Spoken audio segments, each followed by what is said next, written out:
нелегкий год на пленке старой, нелегкий путь, еще чуть-чуть и догорят войны, пожары, сливый май, любимый край, своих солдат, чай скорее от ран обид. Земля дрожит теплом души, ее согреем.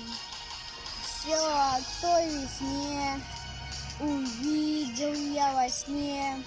Пришел по свету миру, улыбнулся, что вьюга отмела, что верба расцвела, и прадед мой с вами домой вернулся. В нашей семье воевали 5 человек. 3 пришли живыми, 2 погибли.